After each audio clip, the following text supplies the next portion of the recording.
अस्सलाम वालेकुम, सत श्री अकाल। मैं तुहाडा वीर भुपिंदर सिंह लवली और अज असीं तुहानूं लैके जा रहे हैं जी 58 ਚੱਕ जणावाला। ਇਹਦਾ ਨਾਮ है जी कोटली कंबोहा। यह पिंड है जी पंजाबी लहर दे न्यूज़ एंकर परसन जनाब सैयद इरफानुल हसनी साहब दा। ਇਹਦੇ ਨਾਲ इस पिंड नाल बहुत सारे लोगों ਦੀਆਂ यादां जुड़ियां ने, क्योंकि 1947 ਦੇ ਵਿੱਚ ਜਦੋਂ ਬਟਵਾਰਾ ਹੋਇਆ ਤਾਂ ਇੱਥੇ ਦੇ ਵਾਸੀ ਲੋਕਾਂ ਨੇ ਪਿੰਡ ਛੱਡਣ ਤੋਂ ਇਨਕਾਰ ਕਰ ਦਿੱਤਾ ਸੀ ਔਰ ਵੰਡ ਤੋਂ ਤਕਰੀਬਨ 2 ਮਹੀਨੇ ਬਾਅਦ ਤੱਕ ਇਸ ਪਿੰਡ ਦੇ ਵਿੱਚ ਤਕਰੀਬਨ ਆਲੇ ਦੁਆਲੇ ਦੇ 8 ਪਿੰਡ ਹੋਰ ਆ ਕੇ ਬਹਿ ਗਏ ਸੀ ਔਰ ਆਪਣੀ ਜ਼ਮੀਨ ਜਾਇਦਾਦ ਤੋਂ ਉੱਠਣ ਤੋਂ ਇਨਕਾਰ ਕਰ ਦਿੱਤਾ ਸੀ। ਉਹ ਆਪਣੇ ਵਤਨ ਨਾਲ ਪਿਆਰ ਕਰਕੇ ਆਪਣੇ ਵਤਨ ਨੂੰ ਨਹੀਂ ਛੱਡਣਾ ਚਾਹੁੰਦੇ ਸੀ।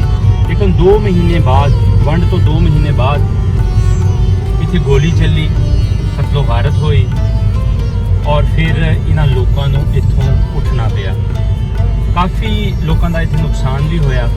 सो आओ चलते हैं तुहानूं सब तो पहला इत्थे दे वसनीक जनाब मोहन सिंह, जिन्हां दे पोतरे बलजिंदर सिंह, डॉक्टर बलजिंदर सिंह ने सानूं रिक्वेस्ट की सी, doctor Baljinder Singh son of Sardar Naib Singh ने कि सानूं अपना पिंड विखाओ। सो आओ पहले डॉक्टर बलजिंदर सिंह के दादा जी के बारे सुनते हैं कि ਉਹਨਾਂ ਦੇ ਕੀ ਵਿਚਾਰ ਨੇ। ਮੇਰਾ ਨਾਮ ਮੋਹਨ ਸਿੰਘ, ਪਿਤਾ ਦਾ ਨਾਮ ਅਮਰ ਸਿੰਘ, ਦਾਦੇ ਦਾ ਨਾਮ ਨੱਥਾ ਸਿੰਘ, ਚੱਕ 58 ਤਹਿਸੀਲ ਜੜ੍ਹਾਂ ਵਾਲਾ, ਜ਼ਿਲ੍ਹਾ ਲੈਲਪੁਰ। ਗੁਰਦੁਆਰੇ 2 ਸੀਗੇ, ਇੱਕ ਲਹਿੰਦੇ ਬਣੇ ਇੱਕ ਚੜ੍ਹਦੇ ਬਣੇ ਤੇ ਬਰਿਆਮੇ ਦੇ ਘਰ ਮਸੀਤ ਸੀਗੀ ਛੋਟੀ। ਲੰਬਰਦਾਰ ਹਾਕਮ ਸੋਂ ਨਰੈਣ ਸੋਂ। ਉੱਥੋਂ ਨਹਿਰ ਲੰਘਦੀ ਸੀ ਚੌੜੀ ਕਿੱਲੇ ਦੀ, ਬਹੁਤ ਡੂੰਘੀ ਸੀਗੀ, ਕਨਹਿਰੇ ਤੋਂ ਆਉਂਦੀ ਸੀ। ਅੱਛਾ ਜੀ।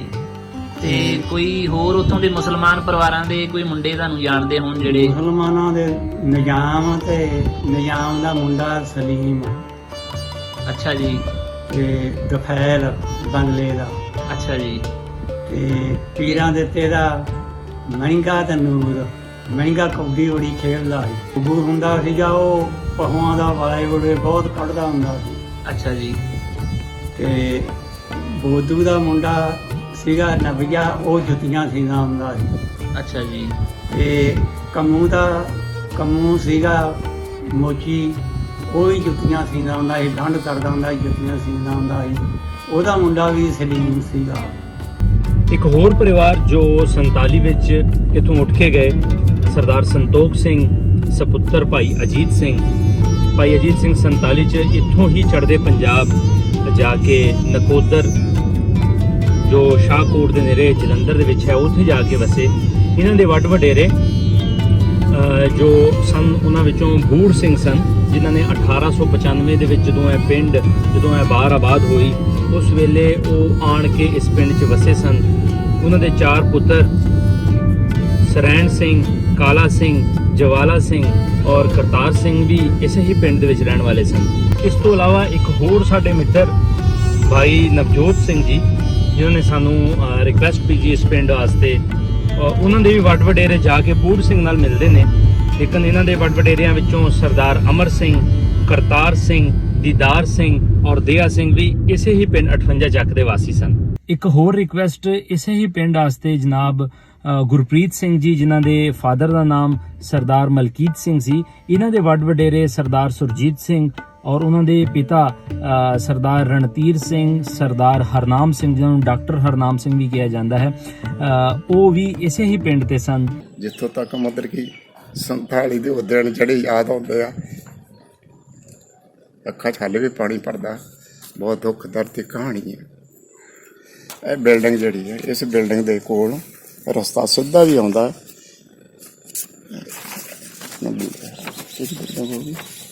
ਹਾਂ, ਆਹ ਬਿਲਡਿੰਗ ਜਿਹੜੀ ਹੈ, ਰਸਤਾ ਜਿਹੜਾ ਇੱਥੋਂ ਪਿੰਡ ਵੱਲੋਂ ਨਿਕਲਦਾ, ਇੱਥੋਂ ਨਿਕਲਦਾ ਮੁੜ ਕੇ ਪਿੰਡ ਦੇ ਸੈਂਟਰ ਵਿੱਚ ਹੀ ਜਾਂਦਾ। ਸੈਂਟਰ ਥੋੜ੍ਹਾ ਅੱਗੇ ਜਾ ਕੇ ਖੂਹ ਆਉਂਦਾ ਬਹੁਤ ਵੱਡਾ। ਅੱਜ ਕੱਲ੍ਹ ਮੌਕੇ 'ਤੇ ਪਤਾ ਨਹੀਂ ਹੈ ਕਿ ਨਹੀਂ ਹੈ। ਚੌਂਕ ਜਿਹੜਾ ਉੱਥੇ, ਉਹਦੇ ਨਾਲ ਹੀ ਇੱਕ ਜਗ੍ਹਾ ਬਹੁਤ ਖੁੱਲ੍ਹੀ ਸੀ, ਉੱਥੇ ਮੈਡੀਕਲ ਦੁਕਾਨ ਪਾਈ ਸੀ ਮੇਰੇ ਤਾਇਆ ਜੀ ਡਾਕਟਰ ਨਾਮ ਸਿੰਘ ਜੀ ਨੂੰ, ਜਿਹੜਾ ਵੀਡੀਓ 'ਚ ਤੁਸੀਂ ਨਾਮ ਦਿਖਾਉਂਦੇ ਮੈਂ ਦੇਖੀ ਹੈ। ਉੱਥੇ ਦੁਕਾਨ ਕਰਦੇ ਸੀ। ਸਕੂਲ ਤੋਂ ਨਿਕਲ ਕੇ ਜਿਹੜਾ ਦੂਸਰਾ ਰਸਤਾ ਸਿੱਧਾ ਨਿਕਲਦਾ, ਇਹ ਅਗਲੇ ਚੌਂਕ ਵਿੱਚ ਆ ਜਾਂਦੇ। ਇੱਕ ਇੱਥੇ ਖੂਹ ਸੀ, ਇਸ ਖੂਹ ਦੇ ਲਾਗੇ ਭਗਤ ਸਿੰਘ ਦਾ ਨਾਂ ਇੱਕ ਘਰ ਸੀ ਸ਼ਾਇਦ, ਲੇਕਿਨ ਇਹ ਸਿੱਧਾ ਰਸਤਾ ਜਿਹੜਾ ਫਿਰ ਇੱਥੋਂ ਮੁੜ ਕੇ ਤੇ ਇੱਥੋਂ ਤੱਕ ਜਾਂਦਾ, ਜਦੋਂ ਇੱਥੇ ਜਿਹੜਾ ਬੰਦ ਹੋ ਜਾਂਦਾ ਰਸਤਾ। ਇਹ ਜਿਹੜਾ ਮੈਂ ਗੇਟ ਦਿਖਾਉਣਾ, ਇਹ ਮੇਰੇ ਵੱਡਿਆਂ ਦੇ ਘਰ ਦੇ ਮਾਲਕੀ ਸੀ ਇੱਥੇ, ਹਰਨਾਮ ਸਿੰਘ, ਰਣਧੀਰ ਸਿੰਘ, ਸਾਨੋ ਭੋਲਾ ਸਿੰਘ। ਨਾਮਵਰ ਸ਼ਖਸੀਅਤਾਂ ਸੀ, ਬਹੁਤ ਸੀ। ਰਾਗੀ ਅਮਰ ਸਿੰਘ ਜਿਸ ਤਰ੍ਹਾਂ ਸਰੰਗੀ ਮਾਸਟਰ ਸੀ, ਪੂਰਾ ਪਿੰਡ ਹੀ ਰਾਗੀਆਂ ਦਾ ਸੀਗਾ। ਲੇਕਿਨ ਜਦੋਂ ਘਰ ਛੱਡ ਕੇ ਆਏ ਆ, ਹਾਂ ਮੈਂ ਇਹ ਵੀ ਵੀਡੀਓ ਦੇਖਿਆ, ਬਿਲਕੁਲ ਸੱਚ ਆ। ਉਸ ਵੇਲੇ ਮਨ ਭਰਦਾ ਹੈ ਸੁਣ ਕੇ ਵੀ ਪਿੰਡ ਉੱਠ ਕੇ ਪਹਿਲਾਂ ਸਾਰਾ ਚਲਾ ਗਿਆ, ਲੇਕਿਨ ਮੁੜ ਕੇ ਸਵੇਰ ਨੂੰ ਵਾਪਸ ਆ ਗਿਆ। ਕਹਿੰਦੇ ਕਿਸੇ ਦੀ ਹਿੰਮਤ ਕੀ ਹੈ ਸਾਨੂੰ ਉਠਾ ਦੇਣ ਦੀ, ਅਸੀਂ ਉੱਠ ਕੇ ਚਲੇ ਜਾਈਏ। ਇੱਥੇ 2-4 ਦਿਨ ਰੌਲਾ ਪੈ ਜਾਣਾ, ਆਪੇ ਮੱਠਾ ਹੋ ਜਾਊਗਾ। ਮੁੜ ਕੇ 15-20 ਦਿਨ ਲਗਭਗ ਘਰ ਬੈਠੇ ਰਹੇ। ਜਦੋਂ ਮਤਲਬ ਉੱਥੋਂ ਦੇ ਆਸ-ਪਾਸ ਜਾਂ ਸਰਕਾਰ ਨੇ ਦੇਖਿਆ ਵੀ ਪਿੰਡ ਵੇਰ ਕੇ ਬੈਠਾ, 5 ਵਜੇ ਦਾ ਟਾਈਮ ਹੈ ਜੀ, ਮੈਨੂੰ ਯਾਦ ਉਸ ਵੇਲੇ ਸਾਡੇ ਪਿੰਡ ਦੇ ਵਿੱਚੋਂ ਤਕਰੀਬਨ ਰੋਜ਼ ਇੱਕ ਟਰੱਕ ਭਰ ਕੇ ਆਟੇ ਦਾ, ਰਾਸ਼ਨ ਦਾ, ਜਿਹਦੇ ਵਿੱਚ ਘਿਓ, ਦਾਲਾਂ, ਔਰਾ ਭਰਾ ਬਾਲਣ ਤੱਕ ਵੱਲੋਂ ਕੀ ਹਾਈਟ 'ਤੇ ਪਹੁੰਚਦਾ ਸੀ, ਜਿੱਥੇ ਆਣ ਕੇ ਸਾਰੇ ਲਹਿੰਦੇ ਪੰਜਾਬ ਦੇ ਜਿਹੜਾ ਸੀਗਾ ਉਜਾੜੂ ਲੋਕ ਜਿਹੜੇ ਸੀ ਫਿਰ ਫੌਜੀ ਬਣ ਕੇ ਉੱਥੇ ਕੈਂਪ ਵਿੱਚ ਆਣ ਕੇ ਤੇ ਗਾਂਹ ਹਿੰਦੁਸਤਾਨ ਦੇ ਵਿੱਚ ਦਾਖਲ ਹੁੰਦੇ ਸੀ। ਉਹਨਾਂ ਲਈ ਰਾਸ਼ਨ ਉੱਥੇ ਪਹੁੰਚਦਾ ਸੀਗਾ। ਉਸ ਦਿਨ 5 ਵਜੇ ਮੈਨੂੰ ਯਾਦ ਆ, ਅਸੀਂ ਵੀ ਛੋਟੇ ਹੁੰਦੇ ਬਾਹਰ ਖੇਡਦੇ ਸੀਗੇ। ਖੇਡਾਂ ਜੋ ਦੇਖਿਆ ਤੇ ਸਾਡੀ ਆਪਣੀ ਮਿਲਟਰੀ ਦਾ ਟਰੱਕ ਆਇਆ। ਉਸ ਟਰੱਕ ਦੇ ਮੂਹਰੇ ਇੱਕ ਜਿੱਥੇ ਲਾਈਟ ਜਗਦੀ ਸੀ, ਉੱਥੇ ਬੰਦਾ ਇੱਕ ਬੈਠਾ, ਮੈਨੂੰ ਯਾਦ ਆ, ਬੈਠਾ ਹੁੰਦਾ ਸੀ ਮੂਹਰੇ, ਬਾਕੀ ਵਿੱਚ ਹੁੰਦੇ ਸੀ। ਉਹ 5 ਬੰਦੇ ਸੀ ਸਿਰਫ। ਉਹਨਾਂ ਨਾਲ ਕੇ ਪਿੰਡ ਦੇ ਵਿੱਚੋਂ ਰਾਸ਼ਨ ਲੱਦਿਆ। ਮੈਨੂੰ ਯਾਦ ਆ ਉਦੋਂ ਬਾਲਣ ਵੀ ਲੱਦਿਆ, ਆਟਾ ਵੀ ਲੱਦਿਆ, ਹੋਰ ਜੋ ਜ਼ਰੂਰੀ ਸਮਾਨ ਸੀ ਟਰੱਕ ਪੂਰੀ ਦਾ ਪੂਰਾ ਕਰਕੇ ਤੇ ਹਾਲੇ ਉਹਨਾਂ ਚਲਾਇਆ ਹੀ ਆ। ਮੇਰੇ ਖਿਆਲ 'ਚ ਵੱਧ ਤੋਂ ਵੱਧ 150 ਮਤਲਬ ਕਿ ਕਰਮਾਂ ਦੂਰ ਗਏ ਹੋਣਗੇ ਪਿੰਡੋਂ ਜਦੋਂ ਗੋਲੀ ਚੱਲ ਪਈ। ਉਹਨਾਂ ਨੂੰ ਉਦੋਂ ਟਰੱਕ ਬੈਕ ਕਰਕੇ ਇਹਦੇ ਲਿਆਣ ਕੇ ਖੜਾ ਕਰ ਦਿੱਤਾ। ਪਿੰਡ 'ਚ ਆ ਗਏ। 5 ਜਣੇ ਸੀ ਮਿਲਟਰੀ ਕੋਲ, ਉਹਨਾਂ ਦੇ ਅਸਲਾ ਸੀ। ਮੇਰੇ ਤਾਏ ਜਿਹੜੇ ਹਰਨਾਮ ਸਿੰਘ ਆ, ਉਹਨਾਂ ਉਸ ਵੇਲੇ ਉਹਨਾਂ ਦਾ ਪੂਰਾ ਸਾਥ ਦਿੱਤਾ, ਮੋਰਚਾਬੰਦੀ ਕੀਤੀ। ਚਾਰੇ ਜਿਹੜੇ ਮਿਲਟਰੀ ਦੇ ਅਫਸਰ ਆਦਮੀ ਸੀ, 64 ਖੂੰਜਾਂ 'ਤੇ ਜਾ ਕੇ ਉਹਨਾਂ ਨੇ ਘੇਰਾ ਪਾਇਆ, ਕਿਉਂਕਿ ਪਿੰਡ ਦੇ ਵਿੱਚ ਅਸਲਾ ਬਹੁਤ ਸੀਗਾ। ਨਾਮਵਰ ਬੰਦੇ ਜਿੰਨੇ ਸੀ 4 ਥਾਈਂ ਵੰਡ ਦਿੱਤੇ। ਵੰਡ ਕੇ ਤਾਂ ਉਹਨਾਂ ਦਾ ਡਟ ਕੇ ਮੁਕਾਬਲਾ ਕਰਨਾ ਸ਼ੁਰੂ ਕਰਤਾ।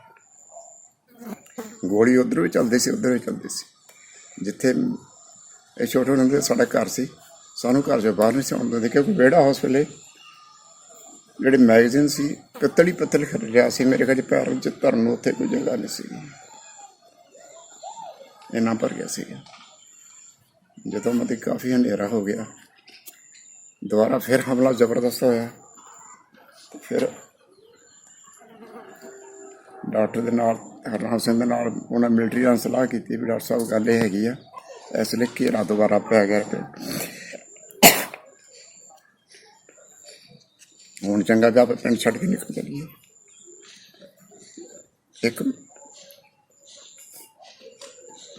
ਇੱਕ ਮਿਲਟਰੀ ਵਾਲਾ ਨਾਲ ਤੁਰੇ, ਹਰਨਾਮ ਸਿੰਘ ਮੇਰੇ ਨਾਲ ਪਿੰਡ 'ਚ ਨਾ ਢੰਡੋਰਾ ਪੜੀ।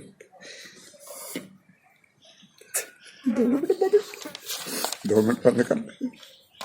ਜਦੋਂ ਮਤਲਬ ਕਿ ਇਹਨਾਂ ਨੇ ਪਿੰਡ ਦੇ ਵਿੱਚ ਇੱਕ ਮਿਲਟਰੀ ਦਾ ਆਦਮੀ, ਇੱਕ ਮੇਰੇ ਤਾਇਆ ਜੀ ਡਾਕਟਰ ਨਾਮ ਸਿੰਘ ਜਿਹੜੇ ਸੀ, ਇਹਨਾਂ ਪਿੰਡ 'ਚ ਢੰਡੋਰਾ ਪਿੱਟਿਆ ਵੀ ਮਿੱਤਰੋਂ ਨਿਕਲ ਚੱਲੋ, ਫਲਾਨੀ ਬਾਈ ਖਾਲੀ ਆ। ਉੱਥੇ ਪੂਰਾ ਜ਼ੋਰ ਲਾ ਲਾ ਆਪਾਂ ਉਹਨੂੰ ਖਾਲੀ ਕਰਵਾ ਲਿਆ। ਆਪਾਂ ਸ਼ਰੀਫ ਪਹੁੰਚਣਾ ਵਾ, ਕਿਉਂਕਿ ਇੱਧਰ ਜਿੰਨੇ ਪਿੰਡ ਬੈਠੇ ਸੀਗੇ ਉਹ ਸਾਰੇ ਇਸੇ ਪਿੰਡ ਦੇ ਆਸਰੇ ਨਾਲ ਬੈਠੇ ਸੀ ਵੀ ਜਿੰਨਾ ਚਿਰ 58 ਬੈਠਾ ਸਾਨੂੰ ਕੋਈ ਡਰਨ ਦੀ ਲੋੜ ਨਹੀਂ। ਐਰੋ ਵਾਲਾ ਹਨੇਰਾ ਹੋਇਆ ਸੀਗਾ, ਬਹੁਤ ਘੱਟ ਮੂੰਹ ਆਪਸੇ ਦਿਖਾਈ ਦਿੰਦਾ ਸੀਗਾ। ਮੇਰੇ ਖਿਆਲ 'ਚ ਮੇਰੇ ਪਿੰਡ ਦੇ ਵਿੱਚੋਂ ਕਿਤੇ 1-2 ਮੈਨੂੰ ਪਤਾ ਲੱਗਦਾ ਵੀ ਜਿਹੜੇ ਉਸ ਸਾਈਡ 'ਤੇ ਸੀ ਉਹਨਾਂ ਨੇ ਆਪਣੇ ਗੱਡੇ ਜਾਂ ਸਮਾਨ ਥੋੜ੍ਹਾ ਬਾਲਾ ਲੈ ਕੇ ਆਇਆ। ਪੂਰਾ ਪਿੰਡ ਖਾਲੀ, ਕਿਸੇ ਦੇ ਜਿਹੜੇ ਕੱਪੜੇ ਪਾਏ ਸੀ ਉਹ ਲੈ ਕੇ ਪਿੰਡੋਂ ਬਾਹਰ ਨਿਕਲੇ। ਇਸ ਤੋਂ ਇਲਾਵਾ ਸਰਦਾਰ ਹਰਵਿੰਦਰ ਸਿੰਘ, ਜਿਨ੍ਹਾਂ ਦੇ ਫਾਦਰ ਸਰਦਾਰ ਅਜੀਤ ਸਿੰਘ ਔਰ ਉਹਨਾਂ ਦੇ ਵੱਡ ਵਡੇਰੇ, ਜਿਨ੍ਹਾਂ ਵਿੱਚੋਂ ਸਰਦਾਰ ਜਗਤ ਸਿੰਘ, ਠਾਕੁਰ ਸਿੰਘ, ਰਾਜਾ ਸਿੰਘ, ਤੇ ਸਰਦਾਰ ਕਰਤਾਰ ਸਿੰਘ ਵੀ ਇਸੇ ਹੀ ਪਿੰਡ ਦੇ ਵਾਸੀ ਸਨ। ਇਸ ਤੋਂ ਇਲਾਵਾ ਕੁਝ ਹੋਰ ਫੈਮਲੀਆਂ ਦੀ ਵੀ ਰਿਕਵੈਸਟ ਇਸ ਪਿੰਡ ਦੀ ਸੀ, ਜਿਨ੍ਹਾਂ ਵਿੱਚੋਂ ਸੁਖਲੀਨ ਕੌਰ ਲਵਲੀ ਜੀ ਜਿਨ੍ਹਾਂ ਨੇ ਸਾਨੂੰ ਰਿਕਵੈਸਟ ਕੀਤੀ, ਉਹਨਾਂ ਦੇ ਫਾਦਰ ਜੀ ਸਰਦਾਰ ਮਹਿੰਦਰ ਸਿੰਘ ਔਰ ਉਹਨਾਂ ਦੇ ਦਾਦਾ ਜੀ ਸਰਦਾਰ ਨਿਰੰਜਨ ਸਿੰਘ। ਨਿਰੰਜਨ ਸਿੰਘ ਇਸੇ ਹੀ ਪਿੰਡ ਦੇ ਸਨ। ਨਿਰੰਜਨ ਸਿੰਘ ਦੇ ਡੈਡੀ ਜੀ ਹਜ਼ਾਰਾ ਸਿੰਘ ਔਰ ਉਹਨਾਂ ਦੇ ਦਾਦਾ ਜੀ ਸਰਦਾਰ ਮੱਲਾ ਸਿੰਘ ਵੀ ਇਸੇ ਹੀ ਪਿੰਡ ਦੇ ਵਾਸੀ ਸਨ। ਆਓ ਸੁਖਲੀਨ ਕੌਰ ਲਵਲੀ ਜੀ ਦੇ ਤਾਇਆ ਜੀ ਕੋਲ ਸੁਣਦੇ ਹਾਂ ਇਸ ਪਿੰਡ ਦੇ ਬਾਰੇ, ਜਨਾਬ ਭਜਨ ਸਿੰਘ ਕੋਲੋਂ। ਭਜਨ ਸਿੰਘ, ਪਿਤਾ ਦਾ ਨਾਂ? ਸੋਹਣ ਸਿੰਘ, ਬਾਬਾ ਜੀ ਦਾ ਨਾਂ? ਹਜ਼ਾਰਾ ਸਿੰਘ, ਤੇ ਪੜਦਾਦਾ ਜੀ ਕੌਣ ਸੀਗੇ? ਝੰਡਾ ਸਿੰਘ। ਕਿਹੜੇ ਪਿੰਡ ਤੋਂ ਆਏ ਤੁਸੀਂ? ਅਸੀਂ 58 ਚੱਕ ਚੋਂ ਆਏ ਹਾਂ। ਠੀਕ ਹੈ ਜੀ। ਉੱਥੇ ਕਿੱਦਾਂ ਤੁਹਾਨੂੰ ਉੱਠਣਾ ਕਿੱਦਾਂ ਪਿਆ ਉੱਥੋਂ? ਉੱਠਣਾ ਕੀ ਆਪਦੇ ਇੱਜ਼ਤ ਲੈ ਕੇ, ਆਪਦੇ ਬੱਚੇ ਲੈ ਕੇ ਜ਼ਬਰਦਸਤੀ ਉਠਾ ਲਿਆ ਉਹਨਾਂ। ਠੀਕ ਹੈ। ਤੇ ਉੱਥੋਂ ਜਦੋਂ ਪਿੰਡੋਂ ਤੁਰੇ ਆ ਤਾਂ ਕਿੰਨੇ ਵਜੇ ਤੁਰੇ ਪਿੰਡੋਂ ਰਾਤ ਨੂੰ? ਰਾਤ ਨੂੰ ਤਕਰੀਬਨ 7 ਵਜੇ। ਅੱਛਾ, ਫਿਰ ਰਾਤ ਕਿੱਥੇ ਕੱਟੀ ਮੁੜ ਕੇ? ਸ਼ਰੀ ਪਿੰਡ ਆ ਲਹਿੰਦੇ ਜੀ, ਅੱਛਾ ਜੀ, ਉੱਥੇ ਕੱਟੀ।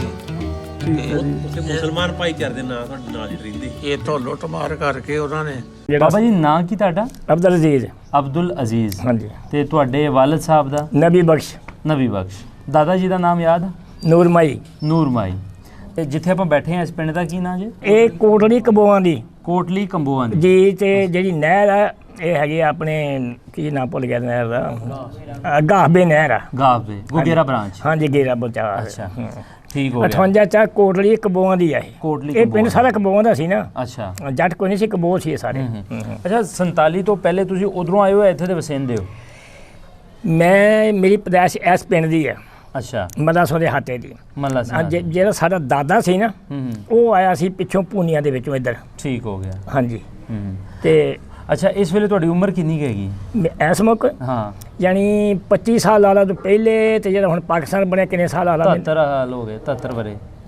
ਤੇ 25 ਤੇ 73 ਲਾਲਾ ਸਾਹਿਬ ਕਿੰਨੇ ਬਣਦੇ ਆ? 98 ਸਾਲ, 100 ਦੇ ਲਾਗੇ ਲੱਗੇ। ਹਾਂ, ਬਸ ਇਨਸ਼ਾਅੱਲਾ ਤਾਲਾ। ਇੱਥੇ ਹੁਣ ਤੁਹਾਡੀ ਜਦੋਂ ਉਸ ਵੇਲੇ 25 ਸਾਲ ਉਮਰ ਸੀ, ਤੁਸੀਂ ਤੇ ਫਿਰ ਜਾਣਦੇ ਹੋਣੇ ਕਿ ਇਸ ਪਿੰਡ 'ਚ ਕੌਣ-ਕੌਣ ਕਿਹੜੇ-ਕਿਹੜੇ ਸਿੱਖ ਰਹਿੰਦੇ ਸੀਗੇ? ਦੇਖੋ ਜੀ, ਉਸ ਮੌਕੇ ਜਿਹੜੇ ਸੀ ਪਿੰਡ ਦੇ ਮਸ਼ਹੂਰ, ਇੱਕ ਸੀਗਾ ਜੀ ਹਰਨਾਮ ਸਿੰਘ। ਹਰਨਾਮ ਸਿੰਘ। ਡਾਕਟਰ ਹਰਨਾਮ ਸਿੰਘ ਕਹਿੰਦੇ ਸੀ ਉਹਨੂੰ। ਡਾਕਟਰ ਸੀ? ਡਾਕਟਰ ਹਰਨਾਮ ਸਿੰਘ ਹੁੰਦਾ ਸੀ। ਅੱਛਾ। ਬਕਾਇਆ ਜਿਹੜੇ ਪਿੰਡ ਦੇ ਚੌਧਰੀ, ਸਾਡੇ ਹੁਣ ਚੌਧਰੀ ਆਮ ਜਿਹੜੇ ਉਹਦੇ ਚੌਧਰੀ ਹੁੰਦੇ ਸੀ, ਹਰਨਾਮ ਸਿੰਘ ਤੇ ਹਾਕਮ ਸਿੰਘ ਲੰਬੜਦਾਰ, ਨਾਰਾਇਣ ਸਿੰਘ ਲੰਬੜਦਾਰ। ਅੱਛਾ। ਤੇ ਜਵਾਰ ਸਿੰਘ ਡੂਡੇ। ਜਵਾਰ ਸਿੰਘ ਡੂਡੇ। ਡੂਡੇ ਮਸ਼ਹੂਰ ਸੀ ਸਾਡੇ। ਅੱਛਾ। ਸਮਝਦਾ ਜੀ? ਅੱਛਾ। ਇਹ ਸੀ ਸਾਡੇ ਪਿੰਡ ਦੇ ਇੱਕ ਮੋਤਬਰ। ਅੱਛਾ। ਜਿਹਦਾ ਮੋਤਬਰ ਪਿੰਡ ਦੇ ਸਾਡੇ ਸੀ 5-7 ਬੰਦੇ, ਉਹਨਾਂ ਬਹਿ ਜਾਣਾ। ਅੱਛਾ। ਬੋਰਡ ਥੱਲੇ ਆ ਕੇ ਬਹਿ ਜਾਣਾ ਉਹਨਾਂ ਨੇ, ਤੇ ਉਹਨਾਂ ਜਾ ਕੇ ਪਤਾ ਕਰਨਾ ਯਾਰ ਕਿਹੜਾ ਕੋਈ ਗਰੀਬ, ਕਿਹੜਾ ਵਾ ਫਲਾਣਾ, ਕਿੱਦਾਂ ਵਾ ਇਹ ਆ ਜੀ। ਉਹਦੀ ਜਾਨੀ ਹਿਸਾਬ ਨਾਲ ਕਰਮ ਬੰਦੇ ਸਾਧ ਲੈਣੇ, ਕਿਸੇ ਨੂੰ ਘਿਓ ਦੇ ਦੇਣਾ, ਕਿਸੇ ਨੂੰ ਕੁਛ ਦੇ ਦੇਣਾ, ਜਾਨੀ ਹਿਸਾਬ ਨਾਲ ਗੁਰਬੱਦੀ ਅਹਿਸਾਸ ਕਰਦੇ ਸੀ। ਅੱਛਾ। ਇਹ 5-6 ਬੰਦੇ ਸਾਡੇ ਪਿੰਡ ਦੇ ਮੋਤਬਰ ਸੀ। ਮੋਤਬਰ ਸੀ। ਬਲਕਿ ਇਹਨਾਂ ਨੇ ਇੱਥੋਂ ਜਾ ਕੇ ਫੈਸਲਾਬਾਦ ਜਾ ਕੇ, ਡਾਕਟਰ ਜਿਹੜਾ ਸੀ ਉਹ ਪੜ੍ਹਿਆ ਲਿਖਿਆ ਵੀ ਹੈਗਾ ਸੀਗਾ, ਇਹਨਾਂ ਜਾ ਕੇ ਫੈਸਲਾਬਾਦ ਜਨਾਬ ਇਹਨਾਂ ਨੇ ਜਿਹੜੀ ਸੀ ਨਾ ਆਪਣੀ ਉਹ ਕਚਹਿਰੀਆਂ, ਉੱਥੇ ਜਾਨੀ ਕਿ ਜੱਜ ਅੱਗਾ ਪਿੱਛੇ ਕਿਤੇ ਹੋ ਜਾਏ, ਇਹਨਾਂ ਜਾ ਕੇ 3 ਘੰਟੇ ਜਾ ਕੇ ਉੱਥੇ ਜਾਨੀ ਇਹਨਾਂ ਆਪਣੀ ਹੁਕਮਰਾਨੀ ਕਰ ਲਈ ਸੀ ਇਹਨਾਂ ਨੇ। ਅੱਛਾ। ਹਾਂਜੀ, ਕਬਜ਼ਾ ਕਰ ਲਿਆ ਸੀ ਉਹ ਜਿੱਥੇ ਜੱਜ ਬਹਿੰਦੇ ਬੁੰਦੇ ਆ। ਅੱਛਾ। ਹਾਂਜੀ, ਉਹਦੇ ਦੀ ਗੱਲ ਹੈ। ਅੱਛਾ। ਤੇ ਉਹ ਵੈਸੇ ਇੱਥੇ ਕਿੰਨੀਆਂ ਬਰਾਦਰੀਆਂ ਸਨ? ਮੁਸਲਮਾਨ, ਸਿੱਖ, ਹੋਰ ਕੌਣ-ਕੌਣ ਰਹਿੰਦੇ? ਇੱਥੇ ਸਾਡੀਆਂ ਬਰਾਦਰੀ ਸੇ ਜਨਾਬ ਜੀ ਇੱਕ ਸੀਗੇ, ਇੱਕ ਕਬੋ। ਅੱਛਾ। 2 ਨੰਬਰ ਤੇ ਆ ਗਿਆ ਚੂੜੇ, ਚਮਾਰ। ਸਹੀ ਸਮਝ ਨਾ? ਇਹ ਜਾਨੀ ਜ਼ਿਆਦਾ ਚਮਾਰ ਤੇ ਚੂੜੇ ਜ਼ਿਆਦਾ ਸੀਗੇ। ਅੱਛਾ। ਕੁਛ ਤੇਲੀ ਬਰਾਦਰੀ, ਕੁਛ ਮੋਚੀ ਬਰਾਦਰੀ। ਸਹੀ। ਜ਼ਿਆਦਾ ਇਹ ਪਿੰਡ ਸਾਰਾ ਸੀ ਕਬੋਆਂ ਦਾ ਪਿੰਡ ਸਾਰਾ ਸੀ। ਹਾਂਜੀ। ਪਿੰਡ 'ਚ ਗੁਰਦੁਆਰਾ ਵੀ ਹੈ ਸੀ? 2 ਗੁਰਦੁਆਰੇ। 2 ਗੁਰਦੁਆਰੇ। ਇੱਕ ਗੁਰਦੁਆਰਾ ਸਾਡੇ ਲਾਗੇ ਆ। ਅੱਛਾ। ਇਹ ਤਾਂ ਹੁਣ ਖਤਮ ਹੋ ਗਿਆ ਕਿ ਲੋਕੀ ਬਾਤ ਕਰ ਲਿਆ। ਇੱਕ ਗੁਰਦੁਆਰਾ ਉਹ ਪਰਲੇ ਬਣੇ ਸੀ, ਇਹ 2 ਗੁਰਦੁਆਰੇ ਸਿੱਖਾਂ ਦੇ ਸੀਗੇ। ਠੀਕ ਹੋ ਇੱਕ ਗੁਰਦੁਆਰਾ ਹੈਗਾ ਚੂੜਿਆਂ ਦਾ। ਅੱਛਾ। ਤੇ ਮਸਜਿਦ ਬਣਾਈ ਸੀ ਬਾਅਦ ਚ, ਬਰਿਆਮਾ ਜਿਹੜਾ ਸੀ, ਬਰਿਆਮੇ ਦਾ ਪਿਓ ਸੀਗਾ ਜਿਹੜਾ ਸੀ ਨਾ, ਉਹਨੇ ਮਸਜਿਦ ਬਣਾਈ ਛੋਟੀ, ਇੱਕ ਮੰਜੀ ਮਸਜਿਦ ਰਹਿੰਦੀ ਸੀਗੀ ਅੱਛਾ। ਉਹਦੇ ਚ, ਉਹ ਛੋਟੀ ਮਸਜਿਦ ਸੀ। ਛੋਟੀ ਮਸਜਿਦ। ਹਾਂ। ਅੱਛਾ, ਸਿੱਖਾਂ ਦਾ, ਮੁਸਲਮਾਨਾਂ ਦਾ, ਬਾਕੀ ਬਰਾਦਰੀਆਂ ਦਾ ਵਸੇਬ ਕਿਦਾਂ ਦਾ ਸੀਗਾ? ਵਸੇਬ ਇਸ ਤਰ੍ਹਾਂ ਸੀ ਜਿੱਦਾਂ ਸੀ ਹੁਣ ਹੈ ਨਾ, ਜਿੱਦਾਂ ਹੁਣ। ਇਹਦੇ ਨਾਲ ਵੀ ਜਾਨੀ 10 ਗੁਣੇ ਬਿਹਤਰ ਸੀ। ਬਿਹਤਰ ਸੀ ਇਹਦੇ। ਮਤਲਬ ਆਪਸ ਚ ਕੋਈ ਇਦਾਂ ਦੀ ਗੱਲਬਾਤ ਨਹੀਂ? ਕੋਈ ਦੀਨ ਦੀ, ਕੋਈ ਸਾਡੀ ਇਸਲਾਮ ਦੀ ਕੋਈ ਬੰਦੀ ਨਹੀਂ ਸੀ, ਕੋਈ ਗੱਲਬਾਤ ਨਹੀਂ, ਕੋਈ ਕਿਸਮ ਦੀ। ਜਿਸ ਤਰ੍ਹਾਂ ਜਾਨੀ ਆਪਣੇ ਸਕੇ ਨਹੀਂ ਹੁੰਦੇ, ਸਕੇ ਨਾਲੋਂ ਜ਼ਿਆਦਾ ਬਾਤ ਕਸ਼ੇ ਸੀ ਇੱਕ ਦੇ ਨਾਲ। ਹਾਂ, ਕਿ ਪਿੱਛੋਂ ਇਕੱਠੇ ਜੋ ਆਏ ਸੀ ਉਧਰੋਂ। ਸਾਡੇ ਜਾਨੀ ਸਾਹਮਣੇ ਜੰਮਣ ਮਰਨ ਇਹ ਉਹ ਪਰਾ ਸਾਰਾ ਉਹਦੇ ਇਕੱਠੇ ਸਾਰਾ ਸਾਂਝਾ ਸੀ ਇਕੱਠੇ। ਸਾਂਝਾ ਸੀ ਸਾਰਾ ਜੀ। ਅੱਛਾ, ਪਿੰਡ ਦੇ ਨੰਬਰਦਾਰ ਤੁਸੀਂ ਕਿਹੜੇ ਦੱਸੇ ਸੀ? ਹਾਕਮ ਸੋਹ ਤੇ ਨਰੈਣ ਸੋਹ। ਹਾਕਮ ਸਿੰਘ ਤੇ ਨਰੈਣ ਸਿੰਘ, ਦੋ ਨੰਬਰਦਾਰ ਦੋ ਸੀ। ਨੰਬਰਦਾਰ ਸਾਰੇ ਜੀ। ਅੱਛਾ, ਜਦੋਂ 47 ਚ ਸਿੱਖ ਇੱਥੋਂ ਗਏ ਨੇ, ਉਹ ਆਪ ਚਲੇ ਗਏ ਜਾਂ ਉਠਾਇਆ ਗਿਆ? ਇਹ ਪਹਿਲੇ ਆਏ ਸੀ ਇੱਥੇ ਡੋਗਰਾ ਮਿੰਟਰੀ ਅੱਛਾ, ਉਠਾਉਣ ਵਾਸਤੇ। ਇਹਨਾਂ ਨੇ ਜਾਨੀ ਕਿ ਉਹ ਜਿਹੜਾ ਸੀ ਨਾ ਆਪਣਾ ਸਕੂਲ, ਹਿੰਦੁਸਤਾਨ 'ਚ ਛੋਟਾ ਸਕੂਲ ਹੁੰਦਾ ਸੀ, ਅੱਛਾ। ਇੱਥੇ ਰੇਤ ਉਹਦੀਆਂ ਬੋਰੀਆਂ ਬਾਰੀਆਂ ਰੱਖ ਲੋ ਕੇ ਵਿੱਚ ਇੱਥੇ ਜਾ ਆਪਣਾ ਲੈ ਕੇ ਬਹਿ ਗਏ ਸੀ। ਆਪਣਾ ਇੱਕ ਤੋਪ ਬਣਾ ਲਈ ਇਹਨਾਂ ਨੇ ਆਪਣੀ, ਮੇਰੀ ਸਭ ਬਣਾਈ ਸੀ। ਅੱਛਾ। ਬਾਕੀ ਜਿਹੜੀਆਂ ਹੁੰਦੀਆਂ ਸੀ ਰਫਲਾਂ, ਉਹ ਕਾਰਤੂਸ ਵਿੱਚ ਪਾਉਂਦੇ ਹੁੰਦੇ ਸੀ ਰਫਲ ਦੇ, ਅੱਛਾ। ਇਹ ਉਦਾਂ ਹੁੰਦੀਆਂ ਸੀ। ਇਹ ਲੈ ਕੇ ਉੱਥੇ ਮੁੰਡੇ ਬਹਿ ਗਏ। ਅੱਛਾ। ਤੇ ਕੋਈ ਹੋਰ ਆਪਣੇ ਇੱਥੇ ਟਿੱਬਾ ਸਾਡਾ ਹੁੰਦਾ ਸੀ, ਜੇ ਪੁੱਲ ਦੇ ਨਾਲ ਮੈਂ ਟਿੱਬਾ ਛੇ ਨਾਲ ਨਹੀਂ ਦੇਖਿਆ, ਟਿੱਬਾ ਸਾਡੇ ਬਹੁਤ ਵੱਡਾ ਸੀ। ਉੱਥੇ ਇਹਨਾਂ ਨੇ ਵੇਤ ਚ ਮੋਰਚੇ ਮਾਰਚੇ ਕੱਢ ਕੇ ਬਹਿ ਗਏ। ਅੱਛਾ। ਜਾਨੀ ਜਿਹੜੇ ਆਏ ਸੀ ਨਾ ਮਿੰਟਰੀ ਡੋਗਰੇ, ਇਹਨਾਂ ਨੂੰ ਨਾ ਪੁੱਲ ਨਹੀਂ ਲੰਘਣ ਦਿੱਤਾ। ਅੱਛਾ। ਇਹ ਪਿੱਛੇ ਭਜਾਤੇ ਇਹਨਾਂ ਨੇ। ਅੱਛਾ। ਉਸ ਤੋਂ ਬਾਅਦ ਫਿਰ ਹੈ ਜੀ ਇਹ ਕੋਈ 1 ਮਹੀਨਾ ਤੇ 12 ਦਿਨ ਬਾਅਦ ਚ ਅੱਛਾ। ਫਿਰ ਆਈ ਬਲੋਚੀ ਮਿੰਟਰੀ। ਅੱਛਾ। ਇਹ ਕਹਿੰਦੇ ਸੀ ਵੀ ਅਸੀਂ ਇੱਥੋਂ ਜਾਣਾ ਹੀ ਨਹੀਂਗਾ। ਸਿੱਖ ਕਹਿੰਦੇ ਸੀ ਜਾਣਾ ਹੀ ਨਹੀਂ ਇੱਥੋਂ। ਇਹ 2-4 ਦਿਨ ਦਾ ਰੌਲਾ ਛੋੜਾ ਹੈਗਾ, 2-4 ਤੇ 8 ਦਿਨ ਦਾ ਰੌਲਾ ਛੋੜਾ ਹੈਗਾ। ਇਹ ਮੁੱਕ ਜਾਣਾ, ਕੋਈ ਐਸੀ ਗੱਲ ਨਹੀਂ, ਮੁੱਕ ਜਾਣਾ। ਬਾਅਦ ਚ ਮੁੜ ਕੇ ਇਹਨਾਂ ਨੂੰ ਸੁਨੇਹਾ ਆ ਗਿਆ, ਪਤਾ ਨਹੀਂ ਕਿੱਥੋਂ ਆ ਗਿਆ, ਨਹੀਂ ਆ ਗਿਆ ਵੀ ਤੁਸੀਂ ਲਾਜ਼ਮੀ ਪਿੰਡ ਛੱਡੋ। ਅਸੀਂ ਜਦੋਂ ਇਹ ਜਿਹੜੇ ਹੈ ਨਾ ਇੱਥੋਂ ਤੇ ਬਲੋਚੀ ਮਿੰਟ ਨੇ ਜਨਾਬ ਫਿਰ ਨਾ ਇਹ ਪਿੰਡ ਉਹਨਾਂ ਉਠਾ ਲਿਆ ਸੀ। ਅੱਛਾ। ਸਭ ਤੋਂ ਪਹਿਲੇ ਆਏ ਸੀ 12 ਪਿੰਡ ਸਾਡੇ, ਆਪਣਾ ਗੰਗਾਪੁਰ ਹੋਇਆ, ਬਾਕੀ ਆ ਜਨਾਬ 11-12 ਪਿੰਡ ਸਾਰੇ ਸਿੱਖਾਂ ਦੇ ਪਿੰਡ ਜਿਹਨੇ ਸੀ, ਇਹ ਸਾਡੇ ਆ ਗਏ ਸੀ ਇੱਥੇ ਪਿੰਡ ਦੇ ਵਿੱਚ। 58 ਚ ਆ ਗਏ ਸਾਰੇ। ਇਹ ਵੱਡੇ ਗੁਰਦੁਆਰੇ ਵੀ ਬੰਦੇ ਬਹੁਤ ਜ਼ਿਆਦਾ ਹੋ ਗਏ ਸੀਗੇ। ਇਹਨਾਂ ਇੱਥੇ ਕੜਾਏ ਰੱਖ ਲਿਆ, ਕੜਾਏ ਰੋਟੀ ਪੱਕਦੀ, ਰਾਤ ਭਰ ਰੋਟੀ ਪੱਕਦੀ ਰਹਿੰਦੀ ਹੁੰਦੀ ਸੀ ਇੱਥੇ। ਵਿੱਚੇ ਸਾਡੀਆਂ ਭੈਣਾਂ, ਵਿੱਚੇ ਮਾਵਾਂ, ਵਿੱਚੇ ਬੰਦੇ ਸਾਰੇ ਸਿੱਖ ਇਕੱਠੇ ਹੋ ਗਏ ਇੱਥੇ ਰਹੇ ਸਾਰੇ ਦਿਨ। ਇਹ ਰਹੇ ਦਿਨ 14 ਗਿਣਤੀ ਦੇ, ਮੈਨੂੰ ਪੱਕਾ 14 ਦਿਨ ਇੱਥੇ ਰਹੇ। 14 ਦਿਨ ਇੱਥੇ ਰਹੇ। ਅੱਛਾ। ਸਹੀ। ਇਹ ਬਲੋਚਾਂ ਨੇ ਜਿਹੜੀ ਸੀ ਬਲੋਚੀ ਮਿੱਟੀ, ਉਹਨੇ ਪਿੰਡ ਜਾ ਰਿਹਾ ਸੀ। ਬਲੋਚੀਆਂ ਨੇ, ਬਲੋਚੀ ਰੈਜੀਮੈਂਟ ਆਈ ਤੇ ਹਾਂ, ਉਹਨਾਂ ਨੇ ਜਾ ਰਿਹਾ ਪਿੰਡ। ਬਾਕੀ ਉਹ ਡੋਗਰਿਆਂ ਤੋਂ ਮੰਨੇ ਨਹੀਂ ਸੀ ਇਹ ਵੀ ਯਾਨੀ ਕਿ ਜਨਾਬ ਮੇਰਾ ਖਿਆਲ ਆ 6 ਵਜੇ ਤੋਂ ਸ਼ੁਰੂ ਹੋਏ ਸੀਗੇ ਤੇ 3 ਵਜੇ ਸਰਕਾਰ ਮੇਰੀ ਫੇਰ ਸਿੱਖ ਤੁਹਾਡੇ ਸੀ। ਅੱਛਾ। ਹਾਂ, ਇਹ ਕਤਲੋ ਗਾਰਤ ਨਹੀਂ ਹੋਈ? ਨਹੀਂ, ਦੇਖੋ ਜੀ ਇਹਦੇ ਵਿੱਚੋਂ 19 ਬੰਦੇ ਫੌਜ ਦੇ ਮਰ ਗਏ ਸੀ। ਯਾਨੀ ਕਿ ਜਨਾਬ 14 ਲਾਸ਼ਾਂ ਅਸੀਂ ਖੁਦ ਮੈਂ ਆਪਦੇ ਅੱਖਾਂ ਨਾਲ ਵੇਖੀਆਂ ਹੋਈ। ਜਿਹੜੇ ਉਹ ਮਿੰਟ ਦੇ ਬੰਦਾ ਮਰੇ ਸੀ, ਮਿੰਟ ਦੇ ਬੰਦੇ 14 ਬੰਦੇ ਮਰੇ ਸੀ, ਮਿੰਟ ਦੇ ਬੰਦੇ। ਅੱਛਾ। ਬਾਕੀ ਫਿਰ ਉਹਨਾਂ ਨੇ ਪਿੱਛੋਂ ਹੋਰ ਬੰਦੇ ਮੁਕਾ ਲਿਆ। ਉਹਨਾਂ ਯਾਨੀ ਪਿੰਡ ਉਹਨਾਂ ਆਜ਼ਾਦ ਦਿੱਤਾ ਜੀ। ਉਹਨਾਂ ਨੇ ਪਿੰਡ ਫਿਰ ਉਜੜ ਗਿਆ ਸਾਰਾ। ਉਜੜ ਕੇ ਗਿਆ ਵੀ ਇਦਾਂ ਗੱਡੇ ਗੁੱਡੇ ਇਦਾਂ ਭਰਿਓ ਛੱਡ ਗਏ, ਡੰਗਰ ਛੱਡ ਗਏ, ਮਈਆਂ ਡੰਗਰ ਛੰਗਰ ਇਦਾਂ ਜੋ ਕਿਸੇ ਕੋਈ ਮਾੜਾ ਕੋਟਾ ਹੈਗਾ, ਕੋਈ ਲੈ ਲੂਗਾ, ਸਭ ਕੁਛ ਛੱਡ ਕੇ ਇਦਾਂ ਤੁਰ ਪਿਆ ਜੀ। ਕਦੇ ਜਾਣਾ ਉਹਨਾਂ ਕੀ ਸ਼ਾਇਦ ਮੁੱਕੇ। ਤੇ ਉਹ ਕਦੀ ਦਿਮਾਗ ਦੇ ਵਿੱਚ ਐਵੇਂ ਬੈਠੇ ਆ, ਉਹ ਸਾਰਾ ਵੇਲਾ ਚੇਤੇ ਆ ਜਾਂਦਾ? ਸਹੀ ਪੁੱਛੇ ਨਾ, ਉਹਦਾ ਵਕਤ ਹੈ ਨਾ, ਅਗਰ ਉਹ ਵਕਤ ਚੇਤੇ ਰੱਖੀਏ ਨਾ ਅਸੀਂ ਤੇ ਅਸੀਂ ਯਕੀਨ ਕਰਨਾ ਵੀ ਮੂੰਹ ਦੇ ਵਿੱਚੋਂ ਇੱਕ ਲਫ਼ਜ਼ ਨਹੀਂ ਕੱਢ ਸਕਦੇ। ਅਗਰ ਉਹ ਵਕਤ ਯਾਦ ਕਰੀਏ ਨਾ ਅਸੀਂ, ਜਦ ਮੈਂ ਖੁਦ ਆਪਦੇ ਅੱਖਾਂ ਨਾਲ ਵੇਖਿਆ ਤੇ ਇੱਕ ਲਫ਼ਜ਼ ਮੂੰਹ ਦੇ ਵਿੱਚੋਂ ਨਹੀਂ ਸਾਡੇ ਨਿਕਲ ਸਕਦਾ। ਸਾਡੇ ਆਇਆਂ ਤੇ ਇੱਥੇ ਗੋਲੀ ਚੱਲੀ ਆ, ਆਇਆਂ ਤੇ ਫੌਜ ਆਈ ਆ, ਫਿਰ ਉਹਨਾਂ ਨੇ ਠਾਲਿਆ ਬੜੀ ਜ਼ਬਰਦਸਤੀ। ਅੱਛਾ। ਇਹ ਉੱਠਦੇ ਨਹੀਂ ਸੀ। 8 ਪਿੰਡ ਇੱਥੇ ਇਕੱਠੇ ਹੋਏ ਸੀ। ਅੱਛਾ। ਤੇ ਇੱਥੇ ਤੁਸੀਂ ਕਿੱਦਾਂ ਦਾ ਮਾਹੌਲ ਵੇਖਿਆ ਕਿ ਉਹ ਕਿਉਂ ਨਹੀਂ ਉੱਠਦੇ ਸੀ? ਜਦੋਂ ਉੱਠਦੇ ਨਹੀਂ ਸੀ ਨਾ, ਉਦੋਂ ਤਾਂ ਅਸੀਂ ਇੱਥੇ ਆਏ ਨਹੀਂ, ਕਿਉਂ? ਖਤਰਾ ਸੀ। ਅੱਛਾ। ਜਿਸ ਵੇਲੇ ਚਲ ਗਏ ਨਾ ਇੱਥੋਂ, ਚਲ ਗਏ ਸਾਰੇ, ਉਸ ਵੇਲੇ ਅਸੀਂ ਇਸ ਪਿੰਡ 'ਚ ਵੜੇ। ਅੱਛਾ। ਲੁੱਟ ਮਾਰ ਕਿੱਦਾਂ ਦਾ ਪਿੰਡ ਸੀ ਜਦੋਂ ਤੁਸੀਂ ਆਏ ਹੋ? ਅਸੀਂ ਤੇ ਬੜੀ ਤਾਰੀਫ ਸੁਣੀ ਪਿੰਡ ਦੀ। ਅਸੀਂ ਇਹ ਦੇਖਿਆ ਕਿ ਸਵੇਰ ਦਾ ਟਾਈਮ ਸੀ ਜਿਸ ਵੇਲੇ ਇਹਦੇ ਤੇ ਹਮਲਾ ਹੋਇਆ। ਅੱਛਾ। ਤੇ ਜਿਹੜੀ ਬੀਬੀ ਨੇ ਨਾ ਰੋਟੀ ਤਵੇ ਤੇ ਪਾਈ ਸੀ ਨਾ, ਉਹਦੇ ਲਾਗੇ ਪੇੜਾ ਕੀਤਾ, ਉਦਾਂ ਹੀ ਸੀ, ਰੋਟੀ ਨਹੀਂ। ਓਏ ਹੋਏ ਹੋਏ। ਚਾਟੀ ਦੇ ਵਿੱਚ ਮਧਾਣੀ ਉਦਾਂ ਹੀ ਖੜੀ ਸੀ, ਤੇ ਨਹੀਂ ਕੱਢਿਆ। ਕਾੜਨੀਆਂ ਦੁੱਧਾਂ ਦੀਆਂ ਜਿਹੜੀਆਂ ਨਾ, ਕਾੜਨੀਆਂ ਦੇ ਵਿੱਚ ਉਦਾਂ ਹੀ ਪਿਆ ਸੀ, ਦੁੱਧ ਕੱਢਣਾ ਪਿਆ। ਮਸਲੇ ਉਹ ਕੱਢਿਆ ਨਹੀਂ। ਰੋਟੀ ਨਹੀਂ, ਰੋਟੀ ਉੱਤੇ ਸੜ ਗਈ ਤਵੇ ਦੇ। ਅੱਛਾ। ਇੰਨੀ ਅਚਾਨਕ ਇਹਨਾਂ ਨੂੰ ਉੱਠਣਾ ਪਿਆ। ਅੱਛਾ।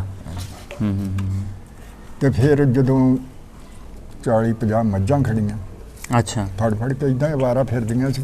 ਗੋਲੀ ਚੱਲਦੀ ਸੀ ਨਾ, ਗੋਲੀ ਡਰ ਕੇ ਡੰਗਰ ਆਪੇ ਰੱਸੇ ਤੜਾ ਤੇ ਕੁਛ ਉਹਨਾਂ ਨੇ ਆਪ ਖੋਲ ਦਿੱਤੇ। ਉਹ ਬਿਲਕੁਲ ਨਹੱਤੇ ਹੋ ਕੇ ਗਏ, ਕੋਈ ਸ਼ੈ ਨਹੀਂ ਇੱਥੋਂ ਲੈ ਕੇ ਗਿਆ। ਇਸ ਪਿੰਡ ਦਾ ਜਿਹੜੇ ਲੋਕ ਹਨ, ਕੋਈ ਸ਼ੈ ਨਹੀਂ ਲੈ ਕੇ ਗਏ। ਜਿਸ ਤਰ੍ਹਾਂ ਗੱਡੇ ਲੱਦੇ ਸੀ ਨਾ, ਉਸੇ ਤਰ੍ਹਾਂ ਬਾਜ਼ਾਰਾਂ 'ਚ ਲੱਦੇ ਗੱਡੇ ਖੜੇ ਸੀ। ਔਰ ਜਿਹੜੇ ਘਰ ਵਾਲੇ ਸੀ, ਉਸੇ ਤਰ੍ਹਾਂ ਹੀ ਉਹਨਾਂ ਦਾ ਘਰ ਸਮਾਨ ਭਾਂਡੇ ਵੀ ਉਸੇ ਤਰ੍ਹਾਂ ਹੀ ਖਿਲ ਰਹੇ ਸੀ।